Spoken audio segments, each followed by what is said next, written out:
Sveicināti Latvijas lauksaimnieki!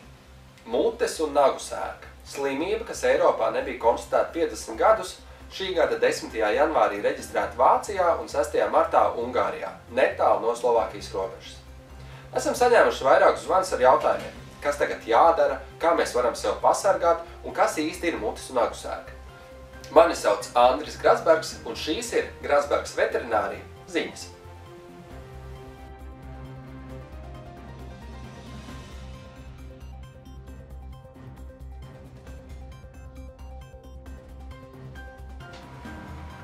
Mutes un nagu sērga ir ļoti lipīga un bīstama vīrusu infekcijas slimība, ar ko slimo lielopi, cūkas, aitas kazas un savvaļas pārnaģi, piemēram, stirnas, brieži un aļņi.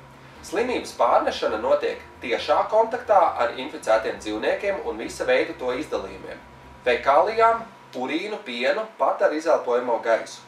Netiešā kontaktā ar inficētu aprīkojumu, barību, ūdeni, cilvēku rokām, apģērbu un transporta līdzekļiem.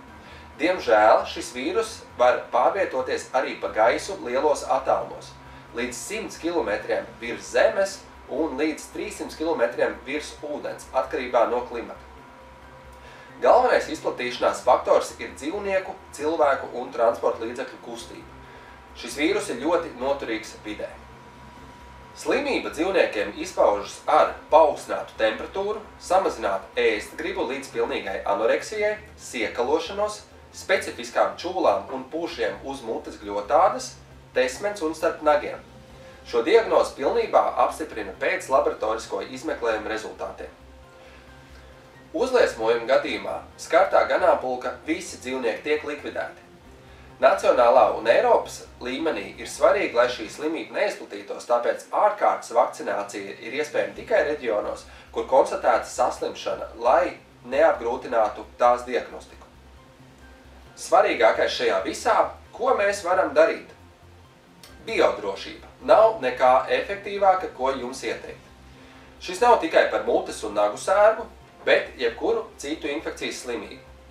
Ievērojot ārējo biodrošību, neļausim slimībai iekļūt no ārpus saimniecībā. Ievērojot iekšējo biodrošību, slimība neizplatīsies saimniecības iekšienē. Ja ir runa par mutes un nagu sērgu, var likties, ka nav tik svarīgi ievērot iekšējo biodrošību, jo, ja ir viens pozitīvs gadījums, likvidēti tiek visi fermas dzīvnieki. Bet pareiza iekšējā biodrošība vispārīgi samazina iespēju ganāmpulkam inficēties. Tīrība uzņēmuma teritorijā, piebraucamie ceļi, taciņas, koridori, gaiteņi un visa apkārtne. Ja mums visapkārt ir dubļi, mēsli un cits organiskais piesārņojums, jebkurai slimībai ir daudz lielāks pārneses risks. Ārējā biodrošība iedalāma 3 līmeņos. Pirmais līmenis, ko vajadzētu ieviest katrā fermā, ir elementāra apmeklētāja kontrole. Biežākie fermas apmeklētāji ir pienmašīna, barības piegādātāji, veterinārā ārsts, iekārtu tehniskie apkalpotāji, teļu savācēji un kaut uz personāls. Tas nav viņu pienākums ierasties pie jums tīrā apģērbā un dezinficētos apavos, bet tas ir jūsu pienākums pieprasīt un galvenokārt kontrolēt, lai tas tiktu izpildīts. Elementārs spainis ar dezinfekcijas līdzeklu un birsti, dezo paklāja pie telpām, kur staigā visi cilvēki, kas iebrauc fermā, bahilu vai aizsarga apģērbu izsniegšanu. Tas neprasa daudz resursu, bet tas var pasargāt jūsu ganāmpulku. Gadījumi, kad kāds tirgotājs vai dzīvnieku pircējs meklējot saimnieku ir patvaļīgi izstaigājis fermu, ir pilnīgi nepieņemami. Jebkura ferma tomēr ir nopietnas ražošanas uzņēmums un nepiederošām personām bez saskaņošanas tur nav ko darīt. Bet šāda biodrošība attiecas arī uz pašiem saimniekiem. Ja braucam uz kādu citu saimniecību pēc padoma vai salmu ķīpas, arī tad jādomā par apavu un apģērbu dezinficēšanu pirms atgriešanās savā saimniecībā. Atceramies arī par cieņu pret saviem nozares biedriem un dodoties uz citu fermu arī ievērojam šos biodrošības principus. Tomēr visi esam vienā laivā.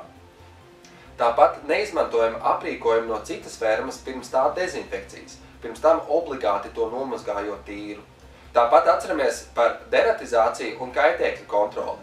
Tajā skaitā klaiņojoši kaķi, putni un citi dzīvnieki. Starp citu, tas ir cieši saistīts ar iekšējo biodrošību, jo tīrāka apkārtne, jo mazāk kaitēkļi.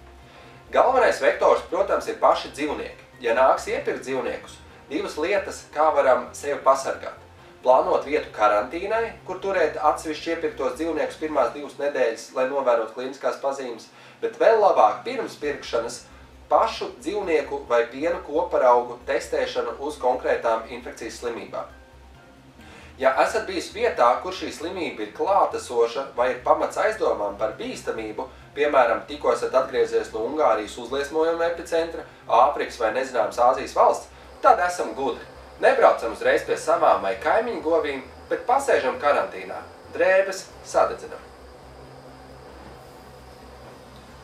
Otrā līmeņa biodrošības pasākums jau ir sarežģītāks, kas prasa lielākus ieguldījumus, bet viens no bīstamākajiem vektoriem, īpaši mutes un nagu sērgai, ir savvaļas dzīvnieki. Jā, tas nav vienkārši, bet es rekomendētu sētu apkārt katrai novietnei, īpaši barības krājumiem, skābarības bedrēm, kur pa nakti var brīvi piekļūt savvaļas dzīvnieki. Trešā līmeņa pasākums būtu jau katra transporta līdzekļa dezobedra, bet, manuprāt, lielākajā daļā fermu ir ļoti daudz mājas darbi, ko izpildīt pirms ķerties pie šī. Ar šo visu negribu jūs pārāk satraukt, bet negribu arī nomierināt. Katram ražošanas uzņēmumam ir jādomā par biodrošību.